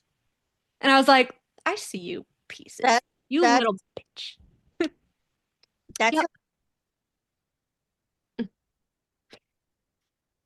It says, how many pieces is this one? 5,000. Show off. Good for the mind, bad for the posture. I like what the fuck. Right? Amren tried and failed to fit a piece into her puzzle, her eyes darting over the color-sorted pieces around her. And then for Solstice, Feyre gets her the puzzle carrying case. That was sweet. That was sweet of Feyre. It was. But I was like, puzzle? She what? He could be evolving. Feyre? Yeah. I mean, I would support it, I guess, maybe. We can only hope, technically. I think she is evolving, but she still owes a huge apology and lots of groveling to Tamlin. And the spring people in summer now. Spring court, summer court, she has a lot of groveling and apologies to make. Agreed. With like Lady A. Oh my gosh, yeah. I mean, she said sorry, but like, really? And then I had a little crack theory of my own. Ooh. This is when they're talking about Nesta. And you think, I thought it was nice of Feyre, that the whole scene and stuff before. But then when she says this, I'm like, no, she's not evolving. Because it says... well, time. You don't just, I know. It's kind of like a mix. I know. Ups as you're trying to evolve. That's just of people, unfortunately. It says the High Lord's second waved a hand tipped in long red nails. Okay, Amarantha. and stooped over her puzzle again. Proceed. What the fuck? Okay. I took a steadying breath. It's about Nesta. I suspected as much. Have you spoken to her? She comes here every few days. Really? She tried and failed to fit a piece into her puzzle, her eyes darting over da-da-da-da-da. Is that so hard to believe? She doesn't come to the townhouse or the House of Wind. No one likes going to the House of Wind. Everett. Like, no one likes making that drop. He's a hater. I reached for a piece and Amren clicked her tongue in warning. I set my hand back on my lap. She's like, don't touch my shit. Wow. She is like a dragon, though. See? Convinced. I was hoping you might have some insight into what she's going through. She didn't reply for a while, scanning the pieces laid out instead. I was about to repeat myself when she said, I like your sister. And then Feyre thinks to herself, one of the few. I think she says that more out of on Nesta's behalf. Not like... Because she did screw up when she blabbed to Ianthe. But I think because they were trying to work on their sisterly relationship at the time. So, Well, she would have had one more friend maybe if you didn't kill Claire. But, you killed her only mortal friend. She's a hater. Hater. Amren lifted her eyes to me as if I'd said the words aloud. Wait. Right? Whoa. I know. Is Amren Damati? Yeah, she's a Belle princess. How do we think she spins illusions in people's minds during the rainbow thing? Exactly like Maeve, which I'm like, is Amren Maeve? But no, because she's like, I want to know what love is. And I was like, that's like so not Maeve. But this is why I'm convinced she's Maeve's child that started Rhys's line and mated with Celine's line. And that's why his family has known her for centuries. I was going to say, so are Rhys and Amren related? Yeah. Come on. That's why she laughed in his face when he wanted to sleep with her. The same way Mor does to Asriel, because they're fucking related. She's like his great grandmother.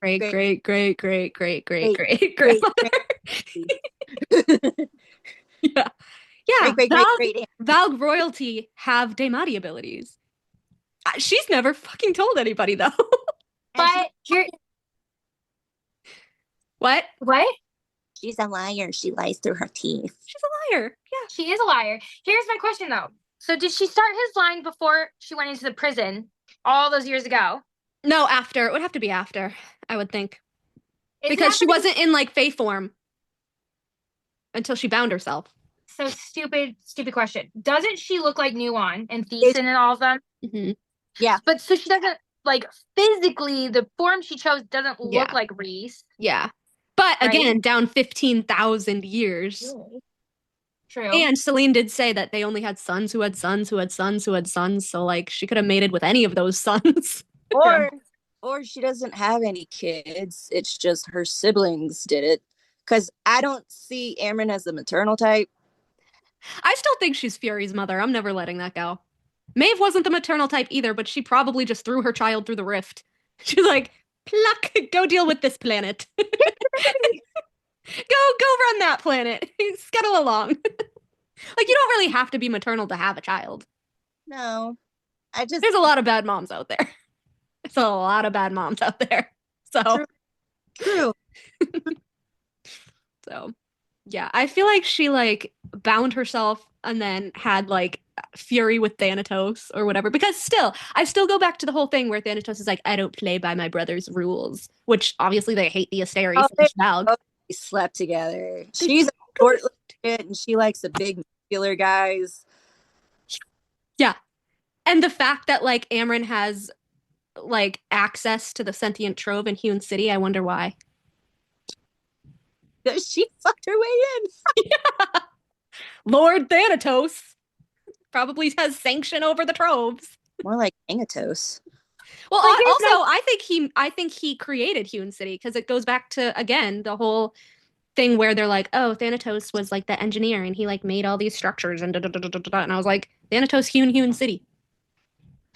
Question for you, because I'm confused. So, do we think Thanatos is like the ultimate ruler of Hewn City? Because I'm confused by the power dynamic with here. Yeah, I'm confused. He just doesn't give a fuck. He's like, yeah, you can have stewards and shit. I don't give a fuck. I think he's the founder.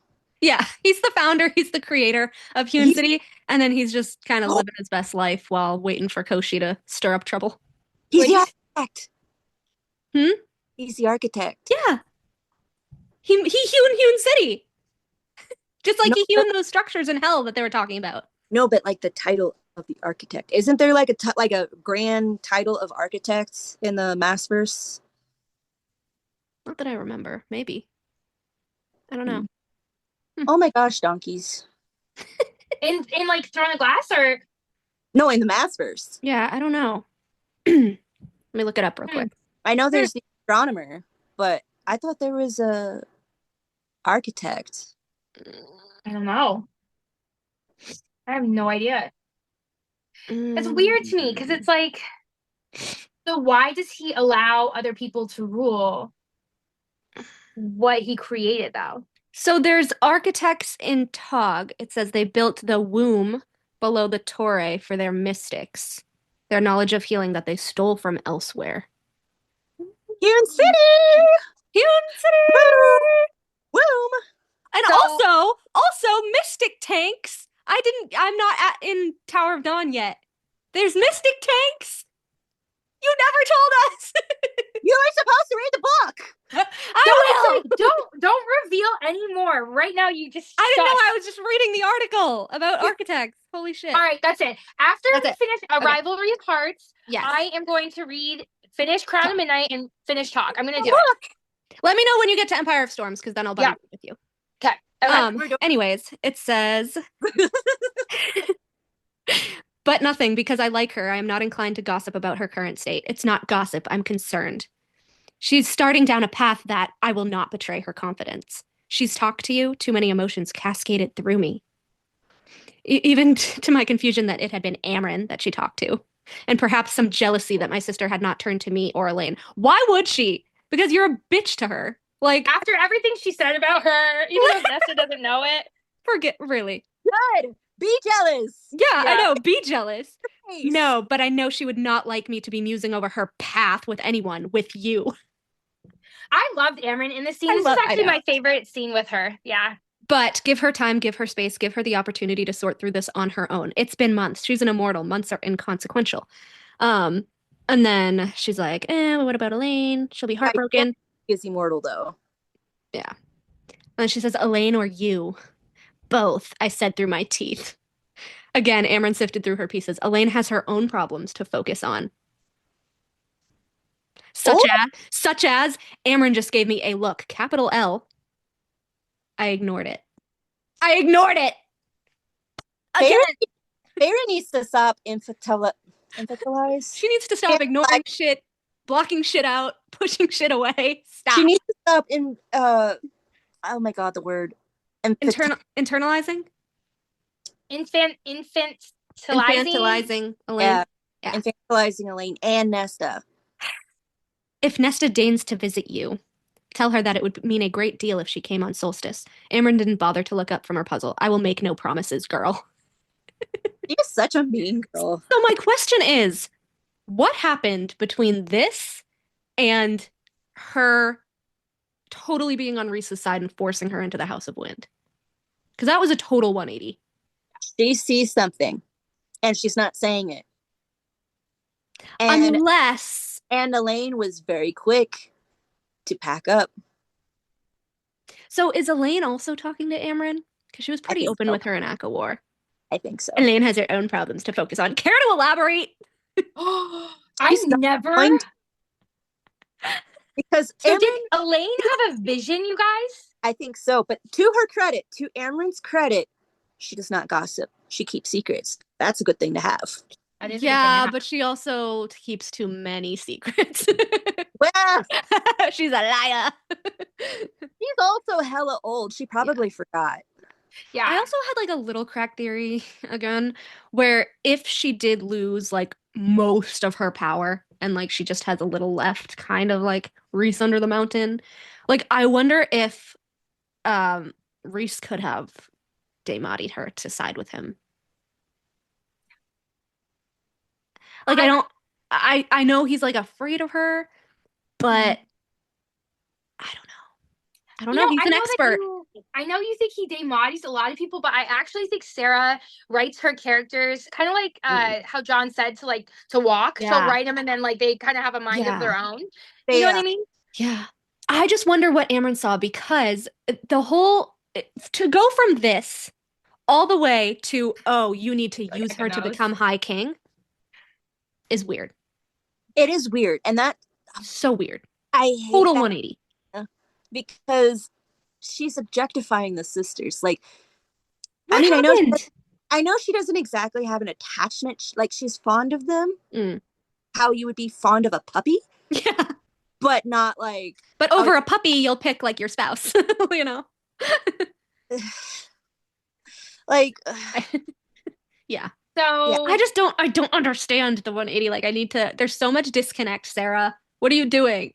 What are you doing? Well, and I am not a fan of that High King storyline whatsoever. Keep the courts how they are. We like our High Lords. I'm afraid that she's gonna like reverse it back to one big mass of land, like Thea and Fionn. Well, but we know the blade won't pick Rhys. It hates Rhys. Wait a minute. Amryn knows something about the Asteri, because why else would she say that about the High King? 100%. Because she lied. Again, she lied about when she went in the prison. The courts were already there because Selene was already there. Selene's the one that put them in the prison. The courts were there when Selene came back. She lied. Just like Rhys was like, oh, well, you told me that, like, you know, you just got out of the prison one day or whatever. And she's like, yeah, I lied. For 5 centuries, you lied. Because then she tells Elaine the truth, and she's like, yeah, I had to bind myself to a body. So wait, I kind of have to ask this. Azrael's the spy master, right? Did he like elect to do that, or did like Rhys say, hey, you're good at this, why don't you just that can be your role? Or did Rhys go, I'm gonna put you in this role, and Az just kind of went with it? Well, he was already his dad's spy master, so he probably just kept him doing whatever he was doing because he had already had the experience. I don't know. So spy master, so he already knows a lot of things that he's probably not telling Rhys-Anne. And that is the quote that I have next. How is it that I keep reading your mind? No, right? Okay, Daemati. Because I highlighted this the other night and I go, holy shit. I go, there's no way Azriel told Reese, going back to our first conversation, there's no way Azriel told Reese what he found out in the fucking chamber. It says, so this is like kind of after the part where he's talking about the Illyrians and whatever, and when Reese was like, oh, I straightened out the order in his words and shit like that. And, or right before that. And it says, there's a meeting with Devlon and a grueling training session atop the House of Wind this morning. Out of all of us, the concept of relaxing was the most foreign to Cassian. Lies. Lies. It's the most foreign to Azriel, but okay. But then he says, Azriel leaned against the carved wood footboard at the end of his bed. Little to add to what you already know. Smooth, easy liar. Far better than me. Wait, who said that? Reese. This is Reese's POV.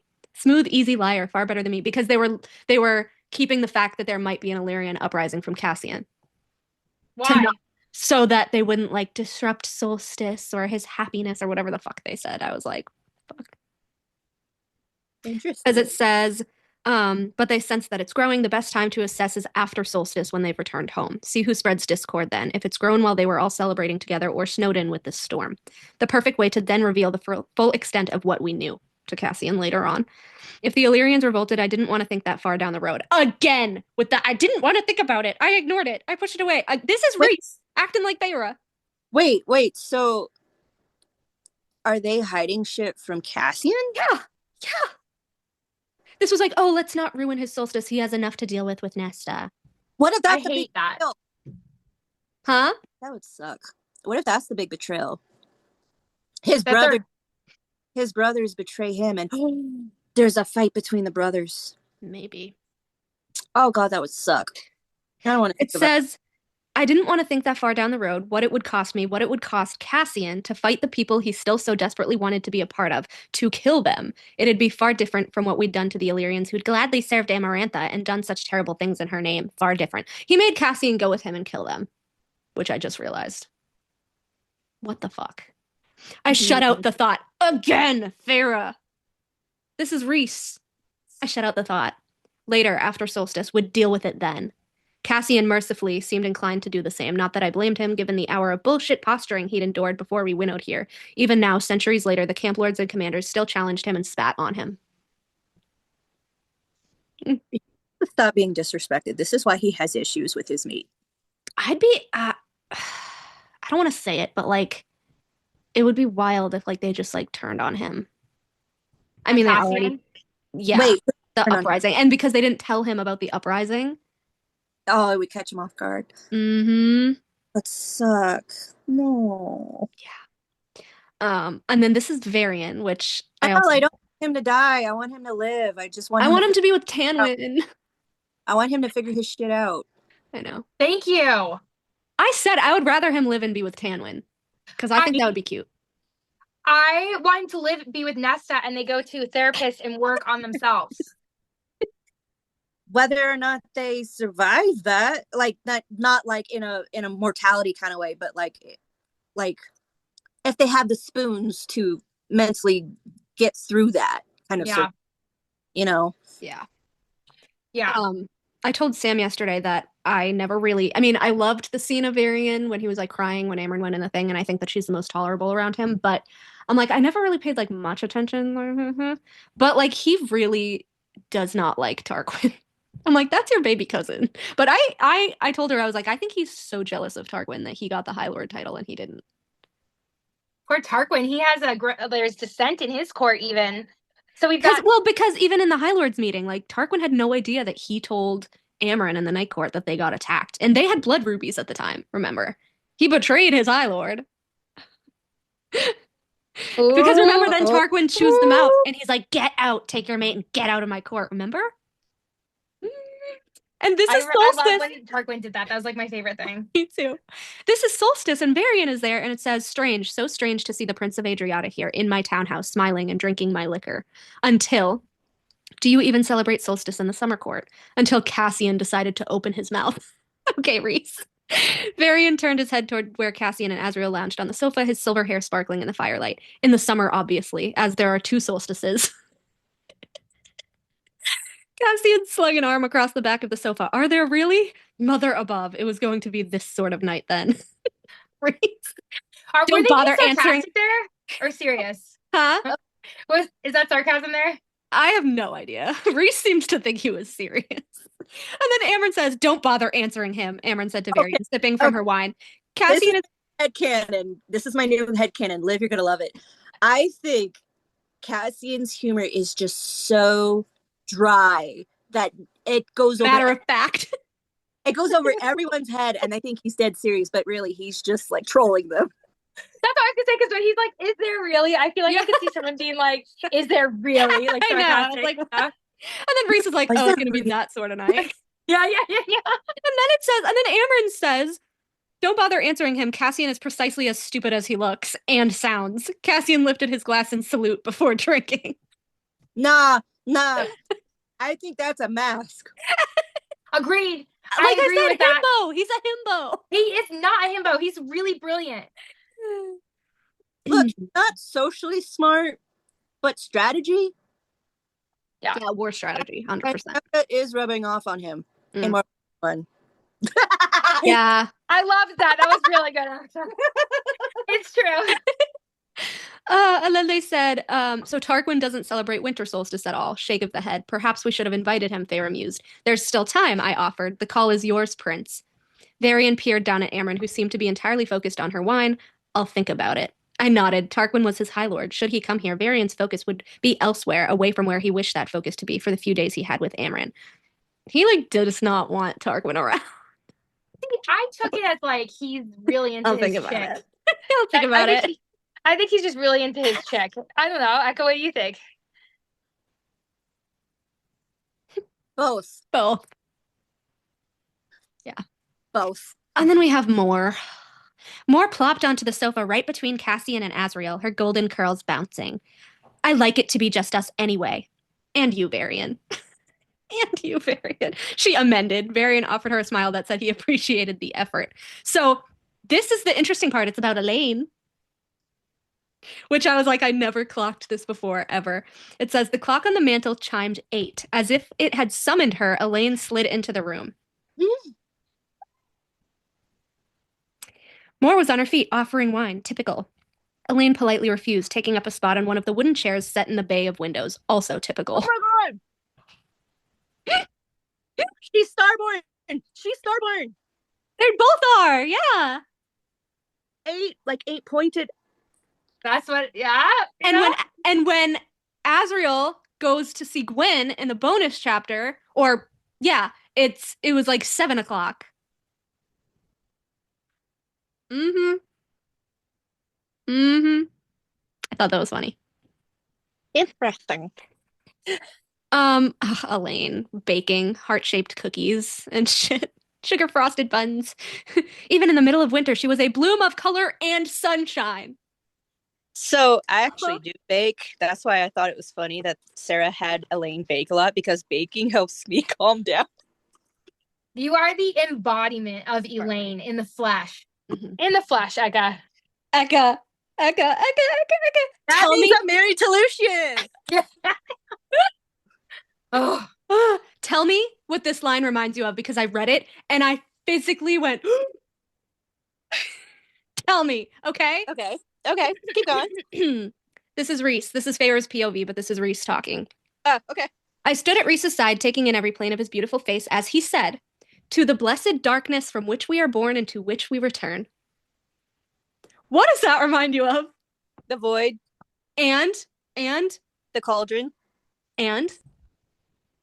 We are the 13 from now until the darkness claims us. He is totally a witch's kid. He has to also be like, okay, this is 15,000 years of bloodlines here. He also has to be part of like Dorian and Manon's line. I was just gonna say, I swear to God that this is the book she's working on that she got super emotional about. I still stand by that statement. Yeah. Absolutely. Ditto. But here's the thing. God. If he is descendant of Minorian, right? What part of Manon's lineage is he? Is he the Croken or is he the Blackbeak? He is the Blackbeak. He is the Velg part. But like, so is Azrael, so is Moore, because they're all from the same line. Azrael is What? icy. He has golden glowy eyes when he's pissed. In ACOWAR, when Elaine is wait. taken, his eyes glow golden. Wait a minute. If his eyes go glow, he's a prince. He's a vowed prince. He has a bona fide vowed. King. Because Manon had the gold eyes from Erewhon. Yeah. King. But like he's like Vowed King, he's Prince of Hell, and he's Starborn. He's fucking everything. Oh my god! I just realized something. Amryn wants Reese to be High King, but really it's going to be. I don't And know. As and Amryn don't like each other. Like they tolerate each other, Yeah. but they don't like each other. They don't trust each other. I don't know though. And Amryn wants Reese to step in and betray Az. 100% she would. But okay, my only hiccup with this, and I would be totally fine with Az being High King because I love Az. My only hiccup with this is that all three Bat Boys have been around the Kingmaker sword because Amron's like, it'll choose another, and it didn't choose any of them. We don't know though. We like they weren't around it for a very long time. They were all in the office when Reese opened it. Yeah, but like we don't see, like I feel like it would take more than that. It would take timing. Yeah. Or like touching it, like wielding it. I don't know. Yeah, and or Az like can a wield battle. Starborn weapons. A battle, like watch Azrael like grab it during like a war. I don't know, but Dude, I mean, like, Az did wield Gwydion and Truth Teller, so shut the fuck up. That's right, he did. See? What'd I tell you? He was holding both of them in the He cave. can in wield Belfast. it. And Bryce was like, he has to have Starborn blood if he can wield both of those blades. Wait, then so does Elaine, because didn't he give her Truth Teller, and that's Yes. how he stabbed the king? And Yeah. then Nesta used that sword to cut off his head. Yes. But could Elaine wield the actual magic of the knife? Because I think you could probably touch them, but it depends on if you can use their magic. We know that Azrael can use the magic because he uses it when interrogating Bryce, when it turns warm and cold, when she's telling the truth or lying. I don't know if Elaine ever actually like wielded its power. I don't know. Because Elaine is like, don't come into my head. I like my secret things. I'm still scared of what Einar fucking said about Truth Teller and how it unmakes things. I'm like, what does that mean? Who's being unmade? What's being unmade? Someone's definitely gonna be unmade, and I swear it's like Elaine. Dude, whoever I think gets it's gonna snapped. be. I want it to be Jurian because I don't trust that guy. Ooh, they could unmake Jurian. I like that back theory. to a human. But then that also opens up the whole Vassian ship, and that scares me a lot. No, because Vasa's still human. She could be with a human. That's not why I'm afraid. Because I don't trust Jurian, and I like Vasa. But we don't know what powers he has. I think Vasa can give Farah a run for her money, and I think she needs to be humbled. But that's just me. Anyway, I like it. When Nesta first goes into the cauldron, she hears the first 4 lines of Celine's hologram. Which is in the beginning and in the end, there was darkness and nothing more. And then she hears it again when she's summoned to the harp to get the harp in Akasif, and then again in full in Hofas. 3. So Celine made the harp. Oh, Celine's magic? Wait. Celine's star. Celine's star! Wait, no. You don't realize there's 2 sisters, right? Yeah, one for each planet. No, listen, Thea had 2 daughters. Yes. Weaver's call.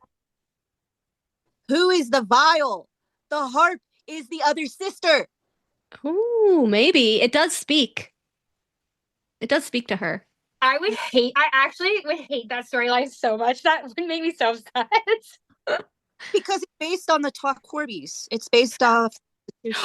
Wait. I know it is. That's what I hate, though. Okay. What if the harp isn't. Hold on. What if the harp is Thea's sister? What if Thea had a sister? What if it's Maeve? But yeah, so it's I was gonna say though, like what if Nesta got Celine's embodiment and then Elaine got the other sister's embodiment from Crescent City? At the end of chapter 1 of Akasif, it says they would all pay, all of them, starting with this cauldron, starting now. She tore into the darkness with talons and teeth, rent and cleaved and shredded, and the dark eternity around her shuddered, bucked, and thrashed. She laughed as it recoiled, laughed around the mouthful of raw power she ripped out and swallowed whole. laughed at the fistfuls of eternity she shoved into her heart and veins. The cauldron struggled like a bird under a cat's paw. She refused to relent. Everything it had stolen from her, from Elaine, she would take from it. Now it says, wrapped in black eternity, Nesta and the cauldron twined, burning through the darkness like a newborn star. I told you at the end of Akasif, it's the freaking star coming into her chest. I don't know if I necessarily agree with that. That it's a star in her The sun is the biggest star. Like the 8-pointed star was stamped directly on her chest. I don't know if I agree necessarily with that. I would agree with you. I think she's destined for dusk. The 8-pointed star is also chaos. Guess who Eris is? I know, that's what we were. I like Eris. I want to go over real quickly the stuff that we missed from the Lauren bonus chapter. Okay. I'm gonna skip the whole frat boy shit. Obviously, we know what happens with Sathya. We already know. We already know who sits on whose face. All right.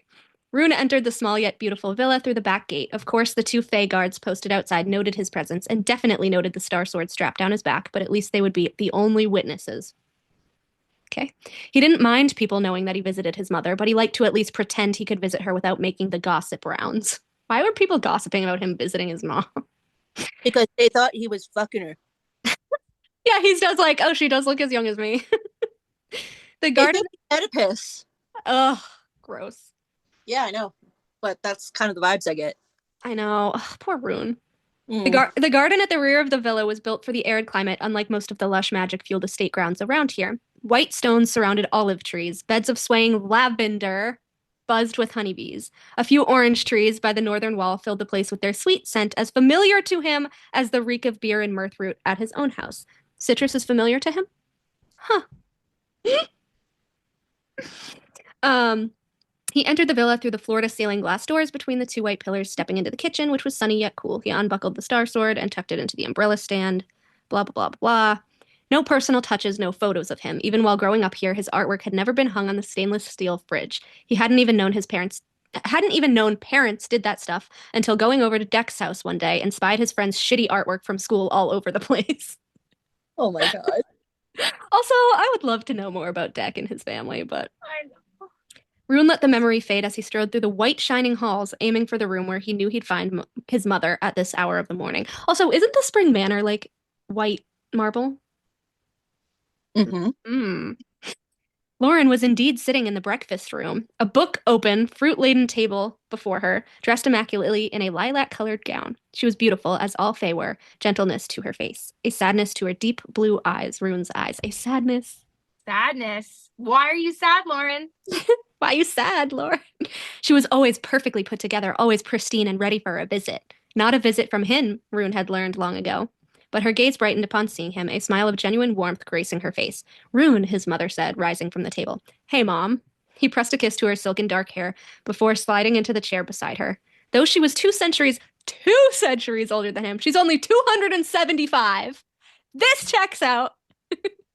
They looked the same age. He'd always envied the fact that Bryce's parents would remain looking like her parents, that is, years older than her. To what do I owe this pleasure? Piling grapefruit and orange slices onto a plate. Citrus. I don't like grapefruit. I don't like grapefruit either. I love grapefruit. It tastes like vomit. Love it. Okay, also, Rune is a little liar, too. It's so funny. Just wanted to say hi, he hedged, not ready to jump into conversation just yet. See how you were doing. Did the handyman fix that issue with the garden sprinklers? Yes, thank you for sending him. Rune refrained from saying that there was no one else who would have sent for him. His mother had no idea who to even call about issues in the home, and his father sure as shit wouldn't bother to care. Lauren wouldn't have dared to bother the Autumn King anyway. I feel like it's not bothering him. I feel like she just hates his guts. Yeah. Come on.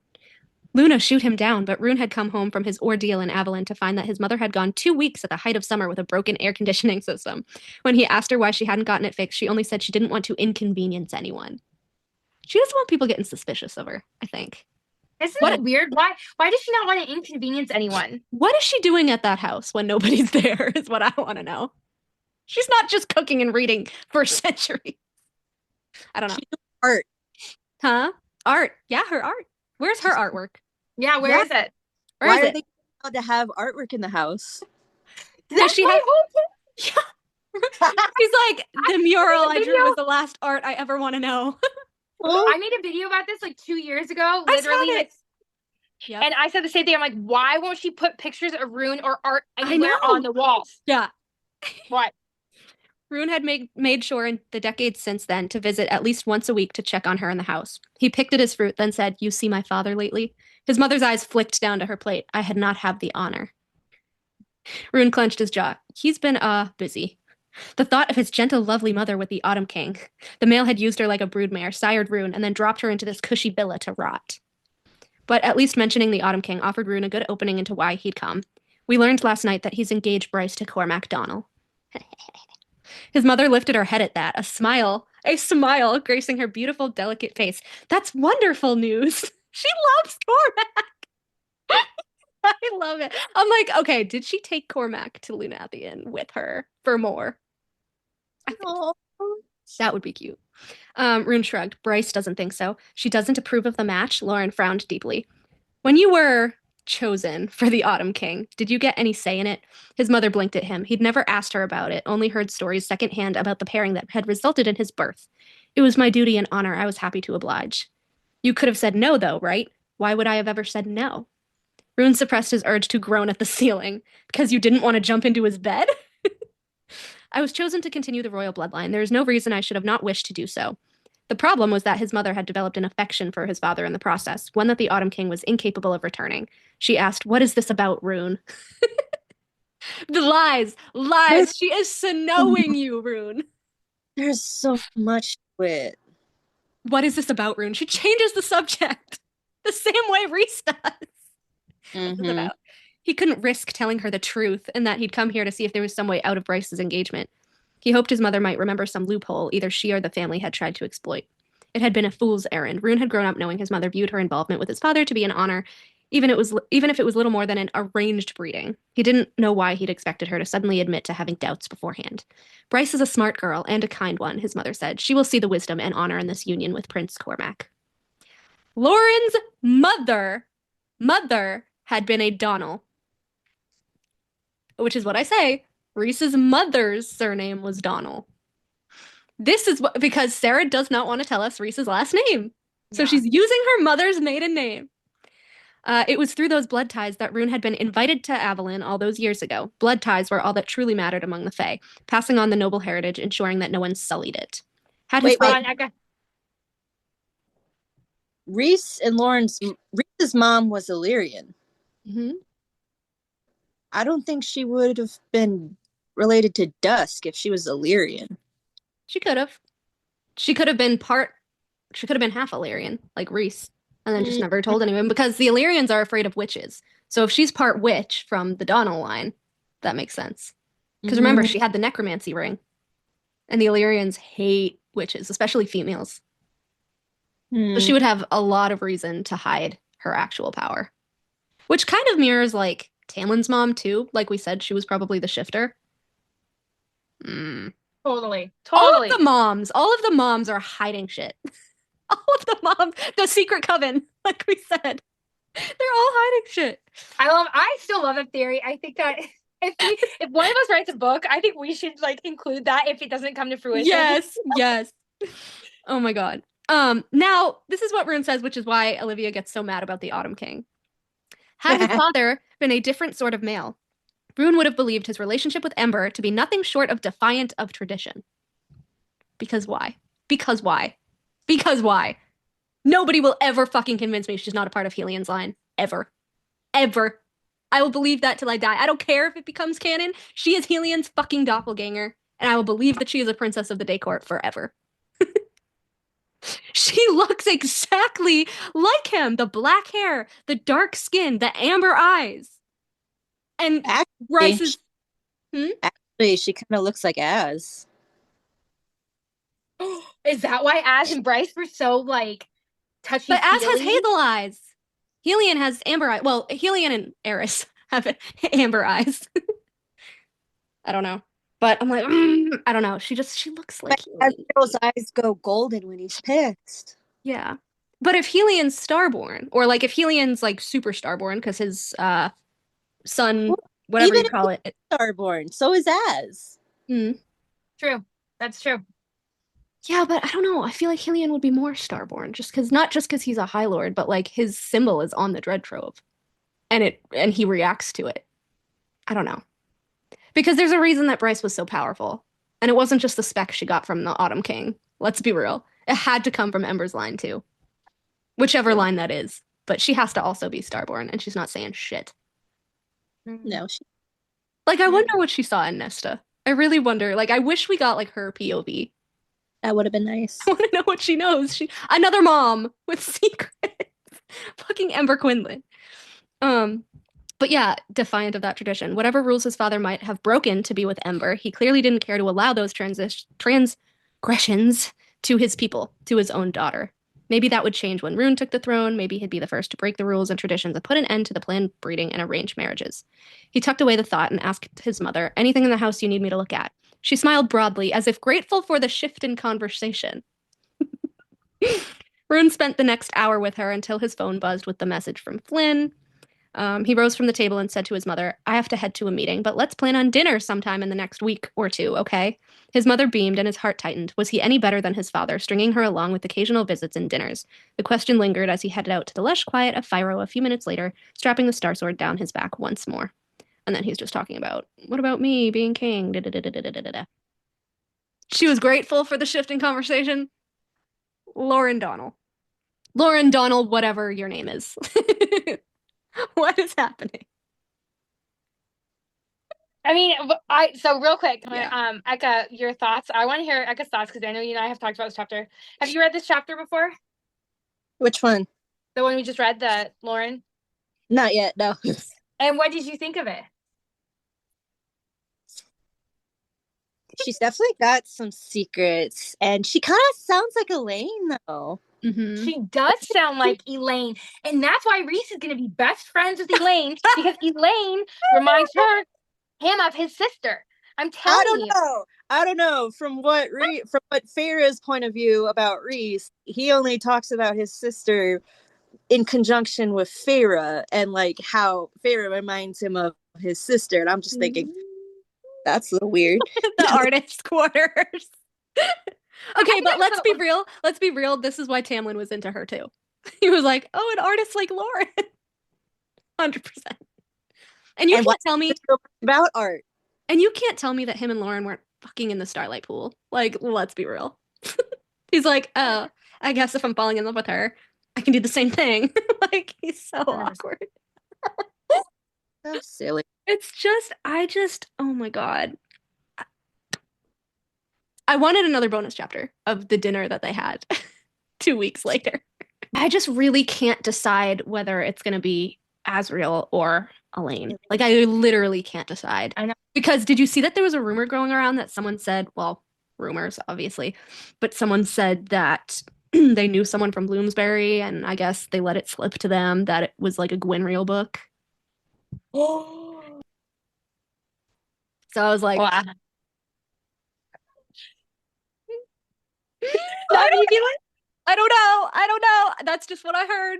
But also, could we just talk about, I live for the day that Gwynriel happens and I go online and I see all those Elreals just like, okay, but here's the thing. We win either way. If it's Gwynriel or Illusion. We win both ways.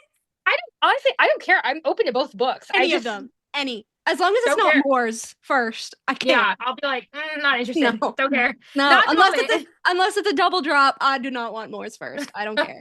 There's a storylines that need to be like finished before Moore. Moore has like a whole story that needs to go with hers, and we need to be introduced to like new stuff, and you know, like Tower of Dawn. Like, she's on the continent. It's a new continent. There's gonna be people and stuff like Tower of Dawn. I know. Oh my gosh, so excited. The next time we film, I want to do very beginning to very end of the High Lords meeting because there's a lot of stuff in the beginning of that. I love the High Lords meeting. It's like one of my favorite scenes. Me too. And I was cringing the entire time I saw it. I'm like, oh, this can't be good. I know. It's so cringe, but Tamlin was so on fire that I was like, I hate when people hate on him in that. I was proud of him. I was like, that's my boy. Like, go. Also, I loved how Feyre was fucking shaking in her boots. Like, is he gonna show up? Is he gonna show up? Is he gonna show up? I'm like, you should be scared, bitch. And then he like lightning and cracked into the room. And I was like, Same fucking way that Reese interrupted their wedding. Petty. Love it. Love it. Love it. Love it. All right, I gotta go. I love Tamlin. Bye, guys. Bye.